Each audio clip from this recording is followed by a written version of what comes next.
This is Pet Life Radio. Let's talk pets.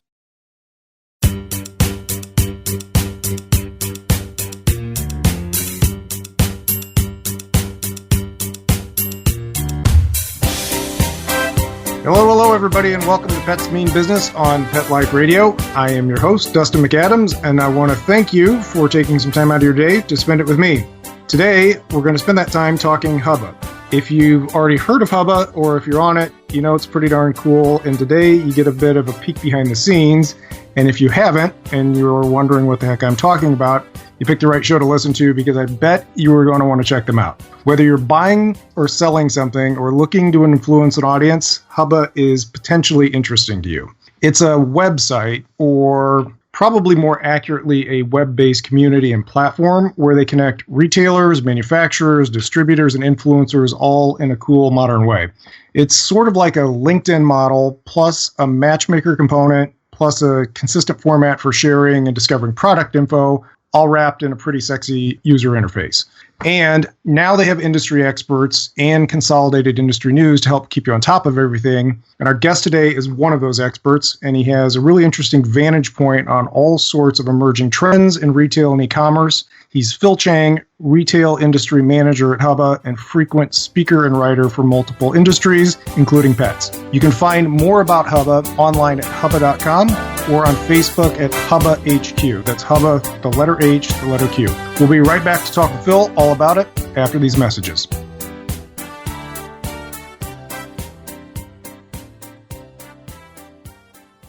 Love to spoil your dog, but no time to shop? Well, check out pupjoy.com. Dog parents are raving about them. They deliver amazing boxes of treats and toys directly to your door. Premium goodies from indie brands, all customized to your dog's unique needs. So you can relax and spend more time on important things, like couch cuddles and belly rubs.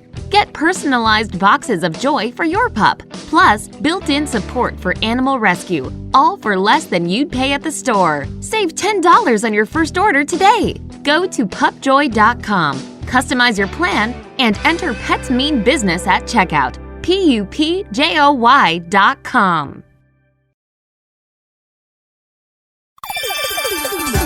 Let's Talk Pets on PetLifeRadio.com.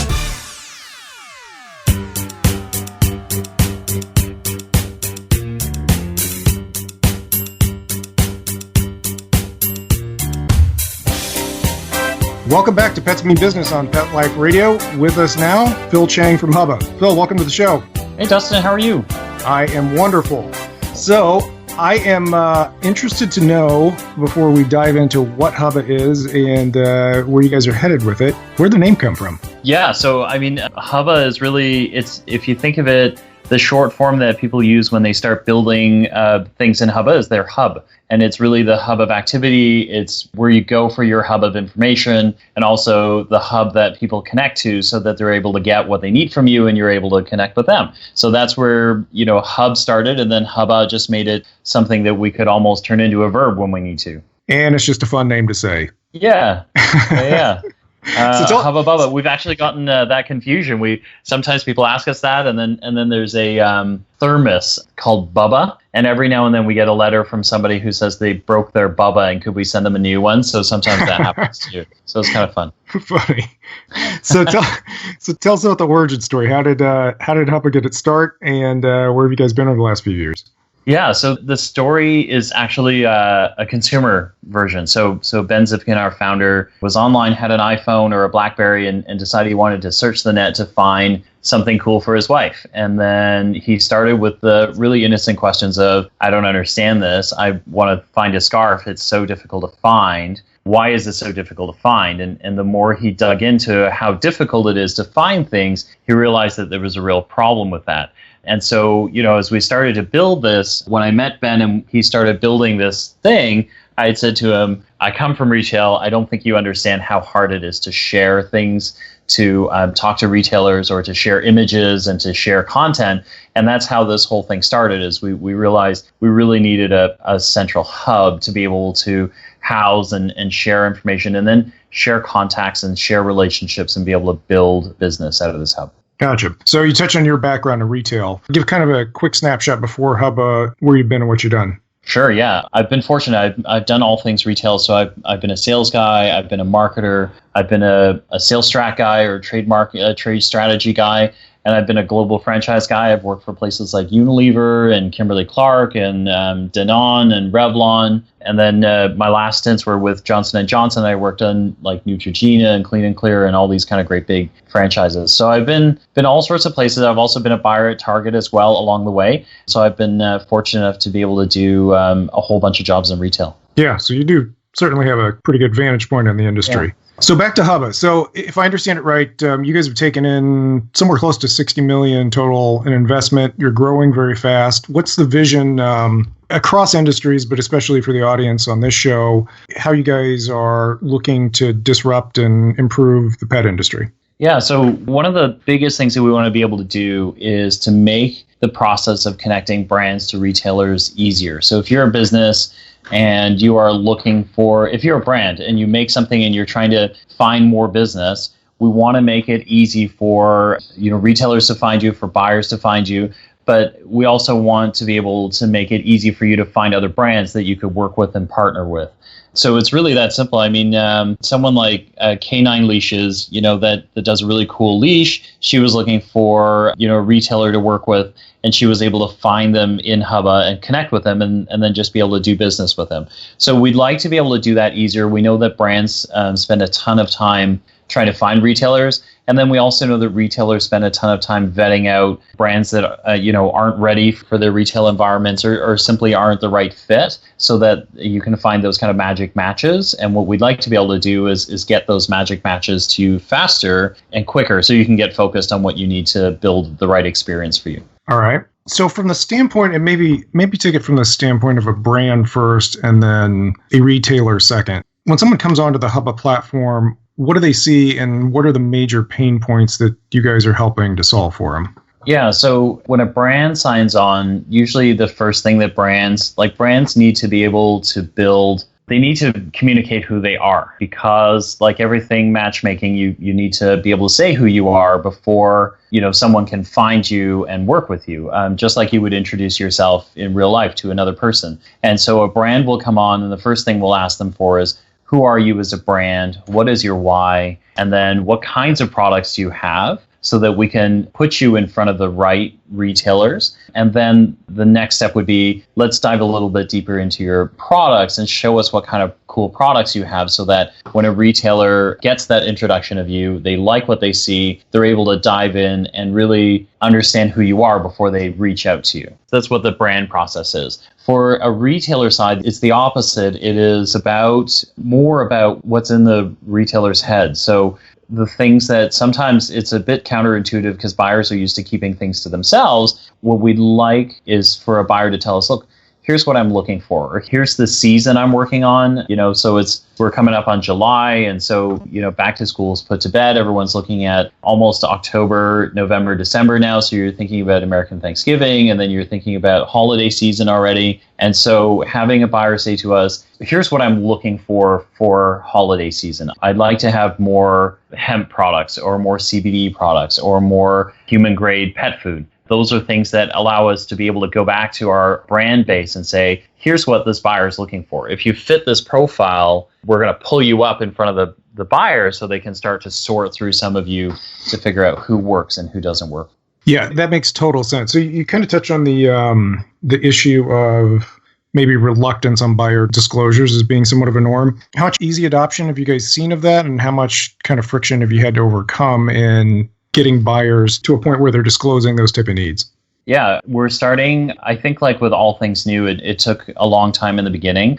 We had a lot of buyers who, rightly so, right? Buyers get approached by hundreds and hundreds of brands, not all of them legitimate, not all of them prepared to go to retail. And so you just develop these really intuitive checkpoints that you stop the flow of information so you can make a judgment on brands. And so in the beginning, we kept running into a lot of those roadblocks, right? But as we are making our way through this, and as we gather craft brands that these retailers love, we're starting to see adoption come faster and quicker. You're on the right track when you're starting to hear buyers ask for things, right? So we are getting those requests where buyers are saying, hey, listen, this is really cool. I'm in here and I'm shopping around for products.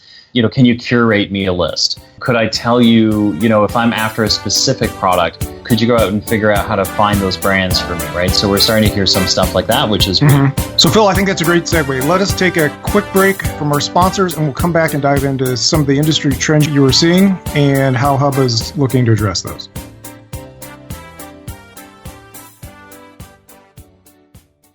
Hey, cat people. Litter box smells always on your mind? Think about your cat, not the box, with World's Best Cat Litter, the litter that delivers big odor control in a tiny package. World's Best Cat Litter harnesses the concentrated power of corn to trap odors deep inside the litter. Ready to knock out smells and use less litter? Find World's Best Cat Litter at Target, Walmart, and in your local grocery and pet stores. Well, she's sitting curled up on my lap as we speak. Beautiful Bella's my long-haired Dotson. She was thrown out of a pickup truck going 30 miles an hour, and she disappeared into the woods with the wild animals, boars and coyotes. About 4 weeks later, she just appeared and she was a mess. Her fur was matted. She scratched almost nonstop. My friend suggested that I order this stuff called Dinovite. DINOVITE.com. 859-428-1000. She gobbles it up. She has been itch-free ever since, and her fur is gorgeous.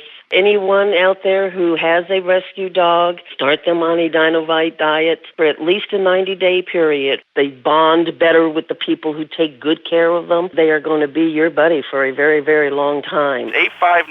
859-428-1000. 859-428-1000. DINOVITE.com. Let's talk pets. Let's talk pets On Pet Life Radio. Pet Life Radio. PetLifeRadio.com.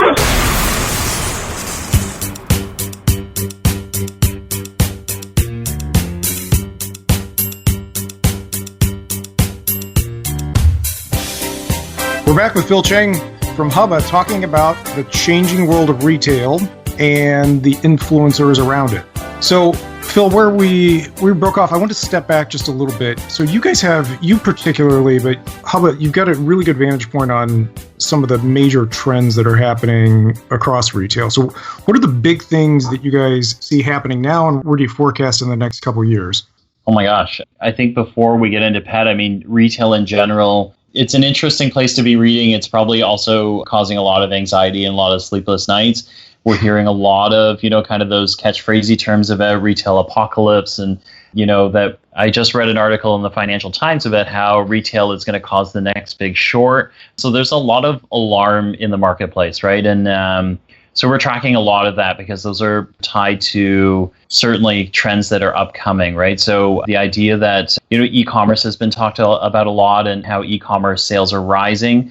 But I think the real trend in there that hasn't really emerged yet is really being multi-channel. So this concept that e-commerce right now is rounding out, so it's growing into what it's supposed to be, and people are going to buy online, but they're also going to shop in bricks and mortar stores. And so really the next trend is to be multi-channel, right? So you need to be online where people can see you, they can see the representation of who you are, who you really are as a story, and then be able to have that option of shopping online or offline so that your experience is a really uniform experience, right? So they shouldn't be able to tell the difference, be able to shopping online to offline. I think that's a really big thing that's coming. And then I think the other trend that's coming is being able to equalize, someone like an Amazon, right? That is kind of chewing up a ton of space right now. And they've got more than their fair share of headlines for sure. But I think you're going to see a lot of retailers start to really dive into experiential. How do you be experiential? How do you make a unique shop experience that is going to be able to take away from that Amazon, let's find it cheap and let's find it fast and get it shipped to me idea? Interesting. Are you seeing some emerging kind of case studies of where that is happening well? Yeah, I think there's some really neat ones. Like, I mean, if you look at big retail in a way, you've got someone like TJX who's kind of quietly doing their thing. TJX is the parent company of Winners and Marshalls and HomeSense, and they've posted, it's something silly like 20 straight quarters of straight sales or straight growth or something like that. And they've just done it by being really basic retail, right? So they shop for unique offerings. They continue to kind of curate by buyer style lines that really make sense for the consumer. They drive urgency by creating limited lots of things so that you get this really unique buy experience. And so consumers really love coming back to the store because they never know what they're going to find, but they always know that what they're going to find is something they want. And that's a really, really unique case story that's been really amazing. I think the flip side of on a big retail side would be something like Best Buy, where they've evolved, right? They're just not a bricks and mortar store anymore. Their online and their offline experience it's uniform. So if you go online, you get a Best Buy feel. You go to store, you get the Best Buy feel. And all of it's interchangeable. You can buy it online and pick it up in store. You can go to the store and order it online and they get it shipped to you. So those are kind of two really unique, kind of big cases. I think the other one is just the experience that I think a lot of guys are starting to really tune into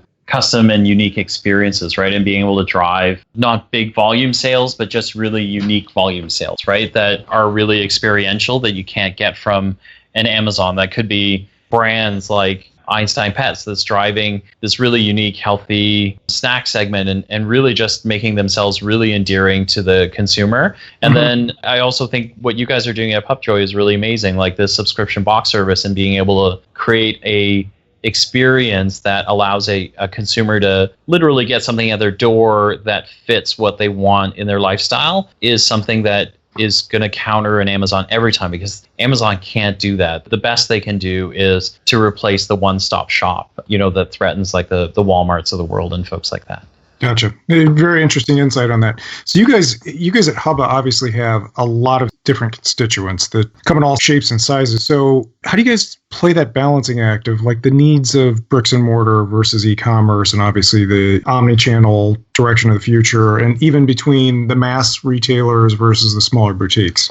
Yeah, it's not easy. I mean, you get everybody wants something different. We often get retailers that will come to us and say, hey, we'd like to be able to see these brands, but we don't want other people to see these brands. And a lot of that is kind of tipped to the future and how that looks, right? And so, our approach has been, if you look at the way the future is going, it's not linear anymore. It's not about, a brand finding a single retailer, doing business with them and shipping to a retailer and a retailer getting to a consumer. The market has become this multi-channel, omni-channel experience where anyone can be a partner and anyone can be, and everybody's got a different place. You just need to figure out what those are.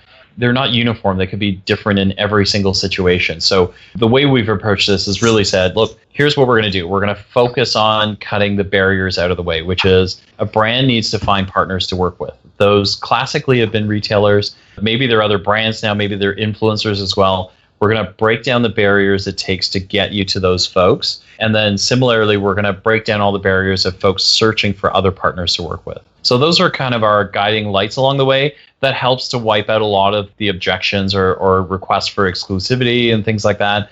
I think the neatest thing has been how quickly the audience embraces that, right? Like they all want exclusivity, but when they see the power of the collective, they realize like, this is better. I don't need the exclusive. That's not going to get me as far as being part of the collective.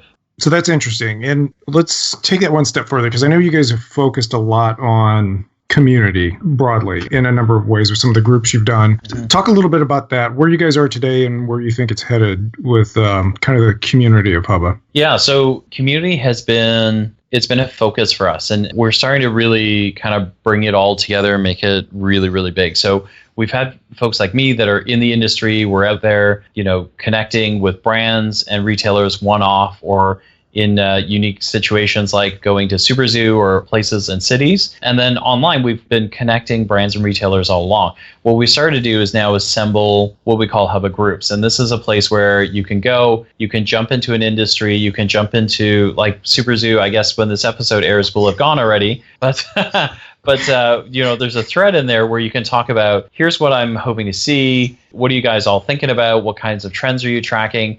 And it really becomes a community source discussion where, brands can seek out other brands to ask for information, and brands will offer it up, right? Where it's non-competitive, or it's not something that's really going to cause them any harm. They're going to step in and help, a fellow brand out. And similarly, we've seen retailers come into these to look for trends and look for ideas and look for what brands are talking about. So they're also thinking about what's next and what's to come. Yeah, honestly, I think that's one of the cooler things you guys are doing. So you've put together a heck of a lot of functionality. I think the way you frame this up in terms of eliminating a lot of barriers is exactly what struck me when I first found out about you guys and looked into it. In full disclosure, I and my company, I'm a user of Hubba, probably been on it for about a year, and I've seen some of the progression. I'm really impressed by where they are, and I think where they're headed. And, I personally feel I hope for big things for you guys, because I do think what you guys are doing for people on a lot of different sides of this equation, it does make our lives easier. So kudos on that. Thank you. So back to my question. So you guys you've put together a lot of functionality, taken on a fair amount of money to build this. Let's talk about how you guys make money, because, when somebody comes in, what they see is kind of the free side of this, and talk about what's the vision of where you guys go with this and how you build it into a big company. Yeah. It's usually, in full disclosure, when I talk to a brand or a retailer, it's usually the second question. As soon as I tell them who we are, everyone says, "Oh, that's really cool. How do you pay for any of this stuff?" Right? We always joke, we always go, money, who needs money, right? But that's not true. And if we have investors listening, don't freak out. There's a plan. No, so we are venture funded right now. We've got Goldman Sachs who's backed us. A lot of the keys around this are around virility and being able to make connections and power those connections, right? So when you sign into Hubba right now, it's free. There is a paid version if you'd like to have it. It's really for our kind of emerging professionals. So we do help brands figure out how to break the barriers of making that introduction easy and really on point. We don't go super heavy into your why or any of those things that some of the folks like working with Dog and those folks are really good at. But what we do is try and make you very, very presentable to a retailer, so they understand that you're retail ready and that you are, you're kind of good to be able to move up to a bigger environment. So there is a paid version there that's going to continue to scale up. We've really just started that, but we've already gotten some really great successes out of that. And then I think from here, it's about connectivity, right? So we've started connecting you all. I think where the power of Hubba gets to go supercharged is being the kind of base layer to everything else that happens. You think of all the brands and retailers that we have in here, we hold product information in here. So there's no reason that one day there should be a push button. So if you're a brand and you realize like, hey, I need to put my products on Amazon, or you know what, Dustin, I've connected with you at Pupjoy and we've decided to do business together. There should be a button in there that allows you to click a button that transmits the information that you have to Amazon. So Amazon sets up a listing for you, or you're looking for their photos, you're now able to retrieve it out of Hubba. So we'd like to be that base layer that starts to help the entire retail network start to draw information from at some point. That makes a ton of sense. So I think probably most people listening have familiarity with LinkedIn. Is it kind of a fair, if not oversimplified, view of you guys of directionally that's where Hubba heads? Is it's a free platform for all, but depending on your needs, then you guys have specialized services that ultimately become the revenue driver for you? Yes, correct. Yeah. That's a pretty fair. Yep. Makes a ton of sense. So so we talked about a lot of the traction and things you guys have put together. What have been some of the big challenges that you guys have faced and the big lessons learned through the first few years of the platform? There's a lot of learnings. There's just, one is I can't emphasize, it's funny because I teach this topic a lot, the power of an elevator pitch and the power of having a 30-second pitch that works. Mm-hmm. And Hubba was just this new thing that nobody understood, particularly in retail, where retail has so many flow charts and boxes and proper and improper procedures that, when we first explain this, people would go, oh, that'll never work. You need these and you need those and you need these standards. And so getting a pitch that made sense was difficult. We're there now, but it took us a while to figure that out. And then it also took us a while to we knew what we were trying to solve, and being the hub, it was tough to get to things that actually draw people, because sometimes what you want and what you need are almost, they're kind of two sides of the same coin. So in the beginning, we used to say to folks like, come here and put your content in here, because we know that they need that content. But the problem is content's not sexy. Like, nobody wants to do A+ content. No, that's not true. There's a small segment of people who really love A+ content, but most of us are like, we want it, we need it, but we really don't want to do it because it's hard, and then managing all that. So nobody wanted to come and put that stuff in. They love the idea, but nobody actually wanted to do the work. And so, when we reversed it and said, okay, what we know, though, is a stronger draw than the aversion of doing A+ content is having a buyer look for your product. So if we get buyers to come in and start looking for product, that overcomes the barrier of, it's painful to do A+ content, or it's painful to put my stuff in here, because you've got to get it in so that buyers can find you, if that makes sense. It does. So my guess is a lot of listeners at some level or another are dealing with user experience issues. You guys obviously deal with very diverse constituents and kind of with an entire process and platform that's anchored around making things easier, removing barriers. I have to assume your user experience, your user interface is very critical. And by the way, I think it's a great one. What's the general process that you guys go through to gain that insight and have an ongoing model for improvement? Yeah, we do a lot of feedback. We've grown. Like, when we first started, there were 6 of us. There's probably about 60 of us now. But the DNA of the company has been the same, and that is the customer is really core to the experience. And so we've really spent a lot of time with customers, talking to them, watching them. I don't want to sound creepy, so we don't stalk, but we do watch a lot of what people do on Hubba, because it helps us understand. So analytics is a really strong point for us. We track when things break, and we've got an incredibly customer-focused team. The number one thing to us is that you're happy coming in and out the door, right? And so sometimes when people leave us because it's not the right thing for them, they don't leave angry, they don't leave upset. They always leave knowing, hey, you know what? Like, I've got to figure out a way to work with these guys at some point. So that's important to us.